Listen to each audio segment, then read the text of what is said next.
어게인 지저스, 다시 예수의 이름으로 여러분의 가정과 또 여러분이 운영하시는 기업, 여러분 일상에 평안이 가득하기를 축복합니다.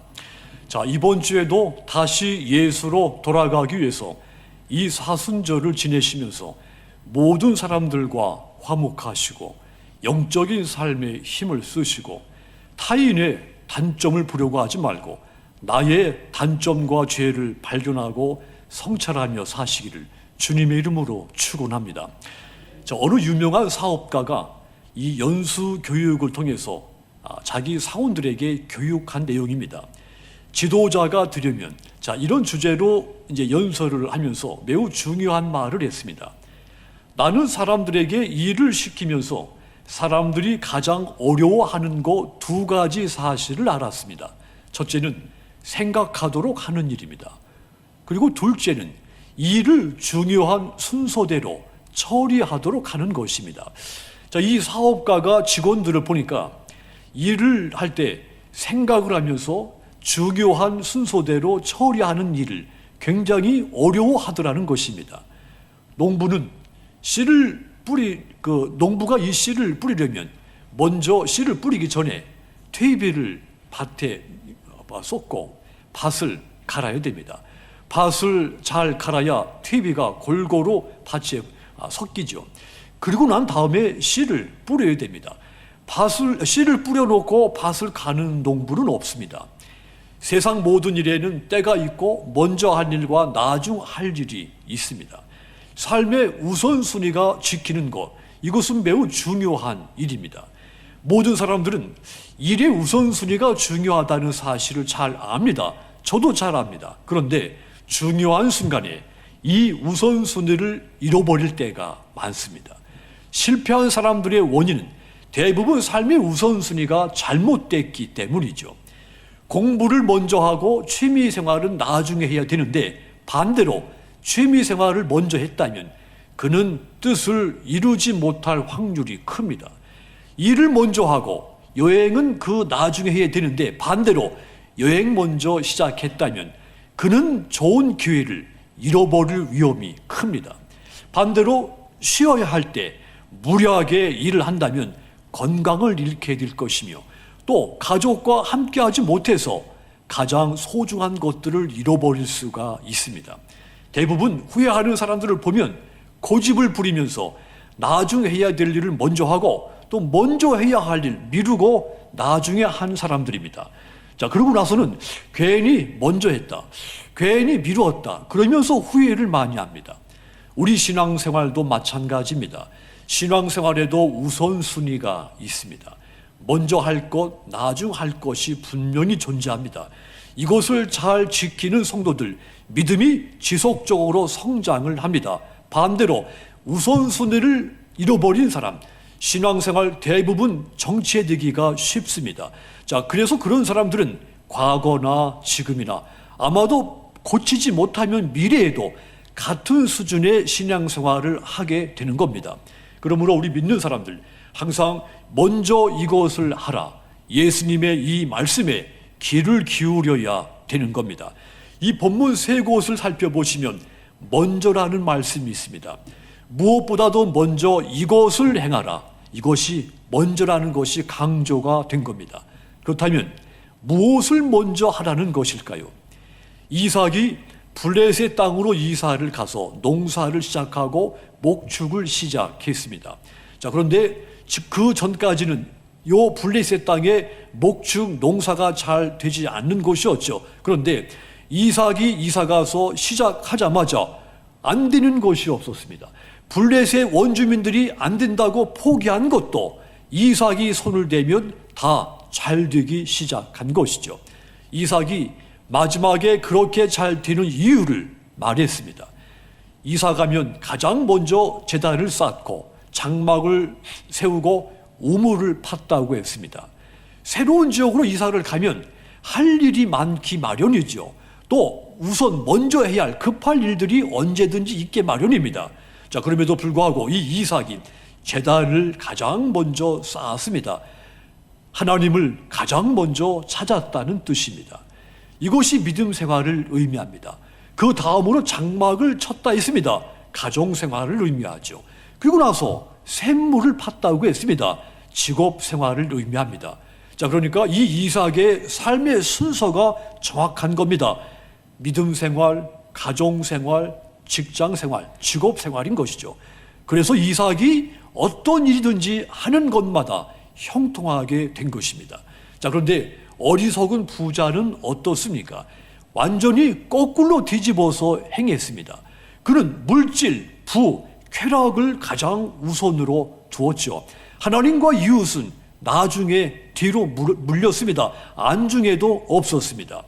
하지만 여러분, 끝을 보면 알 수가 있듯이 이 우선순위가 잘못된 사람, 필경 마지막 순간에 크게 후회하고 맙니다. 오늘 본문, 우리 인생의 우선순위를 어디에 둬야 하는지 분명하게 가르쳐준 말씀입니다. 그렇다면 이 사순절을 지나면서 우리가 타인보다 먼저 해야 할 것이 무엇이 있겠습니까? 가장 먼저 다른 사람들과 화목하는 일입니다. 이것을 가장 먼저 행하시도록 부탁을 드립니다. 누가복음 12장 13절 15절 보시면 동생이 화가 나서 예수님을 찾아왔습니다. 누가복음 12장 13절 보시면 무리 중에 한 사람이 이르되 선생님, 내 형을 명하여 유산을 나와 나누게 하소서 부탁했습니다. 내 아버지가 재산을 남겨놓고 세상을 떠나셨는데 형이 유산을 전부 차지해버리고 나에게는 하나도 준 것이 없다는 것입니다. 자, 그러니 선생님께서 내 형을 불러서 나눠주라고 한마디만 해달라고 부탁을 한 것이죠. 아마 선생님의 말씀이라면 내 형이 잘 들을 것이라는 말입니다. 자, 그런데 누가복음 12장 15절 보시면 그들에게 이르시되 산과 모든 탐심을 물리치라. 사람의 생명이 그 소유에 넉넉한 데 있지 아니하니라 그랬습니다. 예수님께서 이 동생한테 산과 모든 탐심을 물리치도록 하라고 한 겁니다. 자, 이 말씀은 재산을 모두 차지한 형에게 하신 것이 아닙니다. 동생에게 하신 말씀이죠. 화가 나서 찾아온 이 동생한테 네 속에도 형과 똑같은 탐심이 있구나 책망을 하신 겁니다. 그리고는 그 탐심의 끝이 어떻게 되는지에 대해서 어리석은 부자 이야기를 통해 가르쳐 주셨습니다. 어리석은 부자가 곡식을 많이 거두고서는 내 영혼아 먹고 마시고 즐기자. 내가 이렇게 여러 해 쓸 물건을 쌓아두었다. 자, 그런데 하나님께서 그 사람의 영혼을 그날 밤에 불러가셨다고 했습니다. 예수님은 그 어리석은 부자에 대해서 이렇게 말씀했죠. 그는 하나님께 대해서는 지극히 가난하고 자기를 위해서는 그렇게 풍성한 사람이었다. 자, 그날 밤에 죽었으니 그 쌓아둔 것이 누구 것이 되겠으며 그러니 그가 얼마나 어리석은 사람이었느냐 그런 말씀입니다. 예수님께서 이 말씀을 하시면서 화가 난 동생한테 이렇게 말한 겁니다. 돈은 있어도 좋고 없어도 좋은 것이다. 하지만 형제라고 하는 것은 있다가도 없고 없다가도 있는 그런 존재가 아니지 않느냐. 돈은 그렇게 모아놓았다가도 없어지는 것이 아니냐.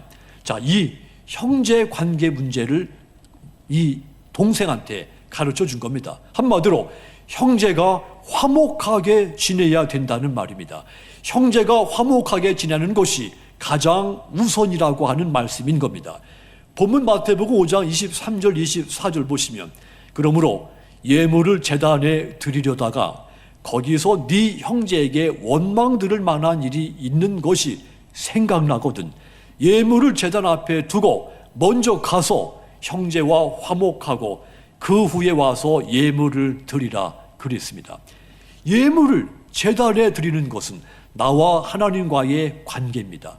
형제에게 원망 들을 만한 일이라면 나와 형제와의 관계인 겁니다. 한마디로 형제와 화목하지 않은 상태에서 예수님께 예물을 드리는 것은 결국 예수님과 화목하지 못하면서 예수님께 예물을 드리는 것과 같다는 말이죠. 그런 예물을 주님이 기뻐하지 않으신다는 말입니다.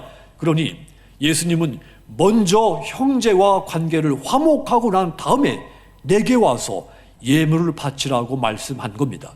예수님은 이 말씀의 연장선상에서 마태복음 25장 40절 45절 보시면 작은 소자 하나에게 한 것이 곧 나에게 한 것이고 작은 소자에게 하지 않는 것은 나에게 하지 않은 것이다, 이렇게 말씀했습니다. 자, 그러므로 하나님께 예물을 드리기 전에 반드시 먼저 할 일, 형제와 화목하는 일입니다. 나 때문에 형제가 억울한 일을 당했고, 나 때문에 형제의 눈에서 눈물이 흐르고 있는데 내가 아무 일도 없었다는 듯이 하나님께 예물을 바치고 하나님께 예배를 드리고 있다면 이것은 불의한 일입니다. 이제 우리가 먼저 해야 할 일이 분명합니다. 모든 사람들과 더불어 화목하는 일입니다. 이것을 먼저 하지 않고는 어떤 예물이나 예배도 하나님이 기뻐하지 않으시기 때문입니다. 그러므로 사랑하는 성도 여러분, 이 사순절을 지내시면서 먼저 여러분의 이웃과 형제와 더불어 화목하시기를 부탁을 드립니다. 그리하여 하나님이 기뻐 받으시는 예배, 기뻐 받으시는 예물을 드리는 믿음의 여러분들이 다 되시기를 주님의 이름으로 축원합니다. 또한 이 사순절에 우리가 타인보다 먼저 할 일이 있습니다. 영적인 삶을 추구하는 일입니다. 우리가 육의 사람이 아니라 영의 사람이기 때문입니다. 육적인 사람의 삶의 우선순위는 의식주죠. 먹고 마시고 자는 겁니다. 자, 이 의식주가 해결되지 않으면 삶이 고달프게 되겠죠. 특별히 먹는 것은 가장 먼저 해결해야 될 궁극적인 문제이기도 합니다. 자, 그런데 예수님은 우리 삶에서 가장 중요한 문제, 이 먹는 것 가지고도 너희 삶에 이 먹는 것도 우선순위에 두지 말라 그랬습니다. 마태복음 6장 31절 보시면 그러므로 염려하여 이르기를 무엇을 먹을까 무엇을 마실까 무엇을 입을까 하지 말라 그랬습니다. 세상 사람들은 범사에 무엇을 먹고 마시고 입을 것을 염려하죠. 이런 염려는 당연한 염려이기도 합니다. 자, 그런데 예수님은 마태복음 6장 32절에서 이는 다 이방인들이 구하는 것이다. 너희 하늘 아버지께서 이 모든 것이 너희에게 있어야 할 줄을 아시느니라 그랬습니다. 하나님께서 이 모든 것들이 우리에게 있어야 할 것을 다 아시고 다 공급해 주시기 때문에 우리가 이방인들처럼 그 의식주 문제를 먼저 염려할 필요가 없다는 말입니다. 그러면서 오늘 본문 마태복음 6장 33절 이 말씀을 주신 겁니다. 그런즉 너희는 먼저 그의 나라와 그의 의를 구하라. 그리하면 이 모든 것을 너희에게 더하시리라 그랬습니다. 하나님의 백성인 너희가 먼저 구할 것은 먹고 자고 입는 것이 아니라 하나님의 나라, 하나님의 의라는 것입니다. 이것을 구하는 것이 영적 삶이라고 하는 말입니다. 영적 삶을 사는 사람은 세상 사람들이 재물을 주인으로 섬길 때 그들은 하나님을 주인으로 섬깁니다. 세상 사람들이 예수님을 멀리 떠날 때 영적인 사람들은 반대로 예수님을 가까이 찾아옵니다. 세상 사람들이 육에 속한 사람들이 겉모습을 화려하게 치장하고 속은 썩어 있을 때 반대로 영에 속한 영적인 삶을 사는 사람들은 겉모습은 버리고 속모습을 아름답고 거룩하고 경건하게 꾸밉니다. 마태복음 23장 26절 27절 보시면 눈먼 바리새인이여 너는 먼저 안을 깨끗이 하라. 그리하면 겉도 깨끗하리라. 화 있을진저 무덤 위식하는 서기관들과 바리새인들이여 휘칠한 무덤 같으니 겉으로는 아름답게 보이나 그 안에는 죽은 사람의 뼈와 모든 더러운 것이 가득하도다 그랬습니다. 예수님께서 바리새인들을 책망한 겁니다. 본래 이 바리새인들은 겉으로 신앙생활을 얼마나 아름답고 화려하게 합니까? 하지만 겉모습은 화려하지만 속은 언제든지 휘칠한 무덤과도 같다고 했습니다. 그래서 예수님이 그들에게 속을 깨끗이 하면 겉을 칠하지 않아도 상관이 없다고 탄식을 한 겁니다. 겉보다 속이 중요하다는 말입니다. 신앙생활에 이 우리의 믿음 생활이 휘칠한 무덤같이 겉모습만 치장하고 속이 더러우면 죽은 믿음이 된다는 이야기입니다. 그런데 이 바리새인들 여전히 이런 책망을 듣고도 여전히 바뀌지 않습니다. 기도할 때 골방에서 하지 않습니다. 사방에 나가서, 큰 길거리에 나가서 손을 번쩍 들고 하늘을 향해 얼굴을 들고 눈을 크게 뜨고 큰 소리로 기도를 합니다. 보아라, 우리는 이렇게 기도한다.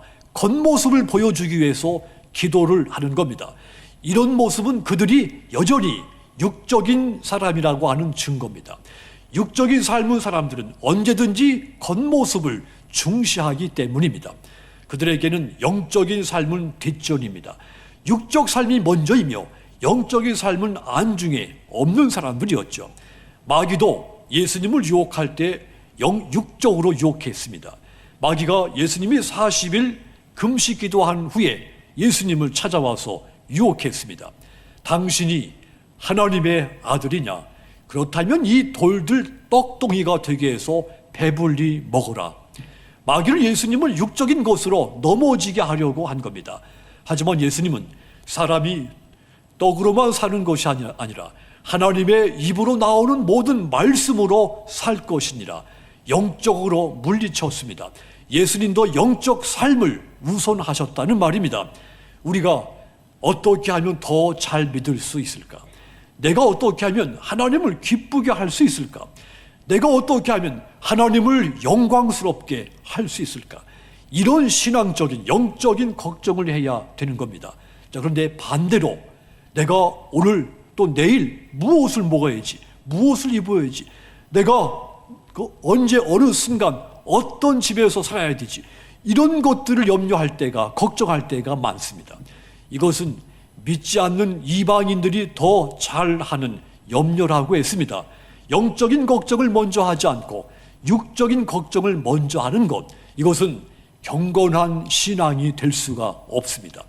요한 3서 1장 2절 보시면 사랑하는 자여 네 영혼이 잘됨 같이 네가 범사에 잘되고 강건하기를 내가 간구한다 그랬습니다.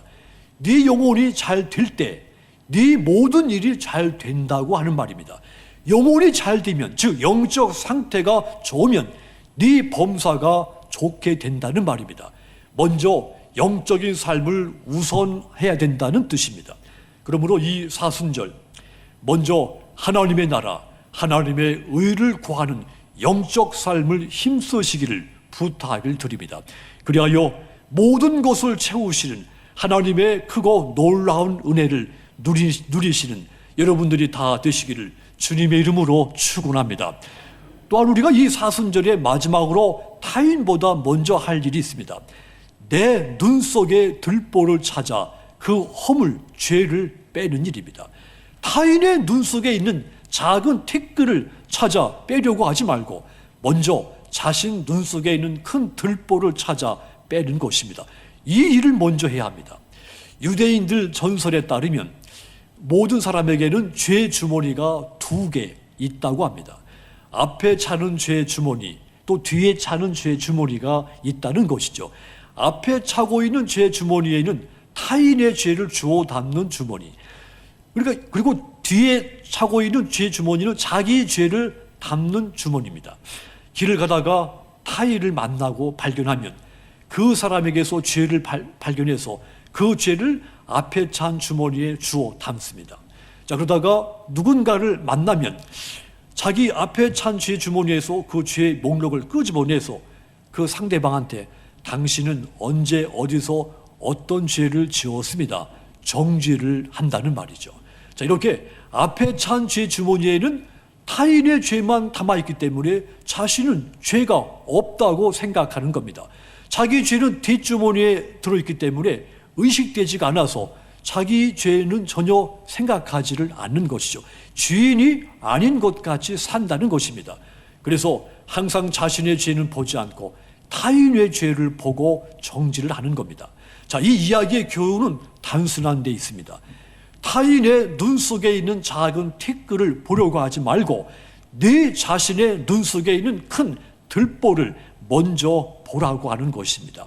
그것이 옳은 인생이라는 뜻입니다. 다윗은 나단이 다윗의 죄를 책망했을 때 뜨겁게 회개하며 이 시편 51편을 졌습니다. 51편 3절 보시면 물은 나는 내 죄가를 아오니 내 죄가 따라합시다. 항상 내 앞에 있나이다. 다윗은 먼저 자신의 죄를 보는 사람이었습니다. 다윗이 자신의 허물을 보고 통회하며 회개를 한 겁니다. 자, 그런데 오늘 본문 마태복음 7장 4절 5절 보시면 보라 네 눈 속에 들보가 있는데 어찌하여 형제에게 말하기를 나로 네 눈 속에 있는 티를 빼게 하라 하겠느냐. 위식하는 자요 먼저 네 눈 속에서 들보를 빼어라. 그 후에야 밝히 보고 형제의 눈 속에서 티를 빼리라 그랬습니다. 예수님께서 어찌하여 형제의 눈 속에 있는 티끌을 보며 네 눈 속에 있는 들보를 보지 못하고 깨닫지 못하냐고 책망을 한 겁니다. 여기서 형제는 나와 늘 가까이 있는 사람들입니다. 우리가 본래 먼 곳에 있는 사람, 그런 사람에게는 별로 관심을 갖지 않습니다. 언제든지 가까이 있어서 커피도 함께 마시고 뭐 함께 기도도 하고 함께 봉사활동도 하고 함께 여행 다니기도 하는 그런 사람들에게 더 가까이 있는 사람에게 더 관심이 많은 겁니다. 자, 이 말은 결국 무슨 말입니까? 우리가 비난하는 사람들은 대부분 나와 가장 가까운 사람들이라고 하는 뜻입니다. 그 사람이 나의 가족이 될 수 있습니다. 믿음의 친구가 될 수도 있고 항상 나와 진지한 대화를 나눴던 그런 동료가 될 수가 있다는 뜻입니다. 자, 그러니까 우리는 가까운 사람의 눈 속에서 티끌을 보고는 빼라고 정지를 하는 것입니다. 가장 친한 사람의 허물을 보고는 지적하는 것입니다. 그런데 여러분, 예수님이 보실 때 티끌을 빼겠다고 달려드는 그 사람의 눈 속에는 더 큰 들보가 들어있다고 하는 것입니다.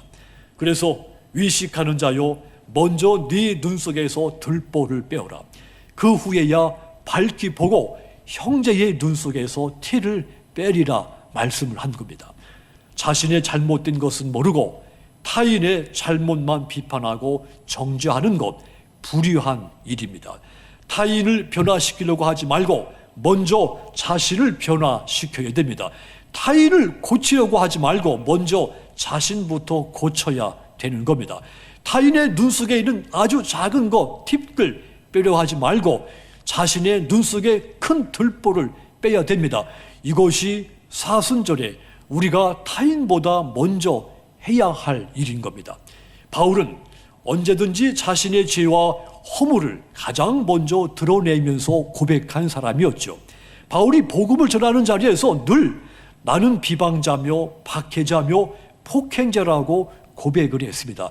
자신의 들보를, 자신의 허물을 늘 먼저 복음을 전하기 전에 먼저 고백하고 복음을 전했죠. 디모데전서 1장 15절 보시면 미쁘다 모든 사람이 받을 만한 이 말이요 그리스도 예수께서 죄인을 구원하시려고 세상에 임하셨다 하였도다. 따라합시다. 죄인 중에 내가 괴순이라. 아멘. 예수님의 구원의 은혜와 국률 앞에 서서 나를 비춰봤을 때 나는 죄인 중에 괴수라고 고백을 한 겁니다. 그렇습니다. 저와 여러분들 예수님의 십자가 없이는 하나님 앞에 한 발자국도 나갈 수 없는 죄인들입니다. 죄인 중에서도 죄인입니다. 그러므로 범사의 여러분, 타인의 눈 속에 있는 작은 티끌, 작은 죄를 찾아 빼려고 정죄하지 말고 먼저 내 눈 속에 있는 큰 들보, 큰 죄를 찾아 회개하시도록 부탁을 드립니다. 그리하여 이 사순절에 죄인 중에서도 죄인이지만 용서받은 죄인으로서 예수님의 성품을 담고 경건하게 사시기를 주님의 이름으로 부탁을 드립니다. 사랑하는 성도 여러분, 신앙생활에도 우선순위가 있다고 말씀을 드렸습니다. 우선순위가 바뀌면 믿음이 통째로 흔들릴 수가 있습니다. 그러므로 예수님의 말씀 문자 그대로 먼저 모든 사람들과 화목하십시오. 먼저 영적인 삶을 힘쓰십시오. 먼저 내 눈 속에 있는 들보, 죄를 보고 회개하고 성찰하시며 사시기를 부탁드립니다. 그리하여 이 사순절에 여러분의 삶이 고난의 십자가를 지신 예수님을 가장 많이 닮고 그 예수님을 따르는 진정한 제자의 여러분들 다 되시기를 주님의 이름으로 축원합니다. 기도하겠습니다.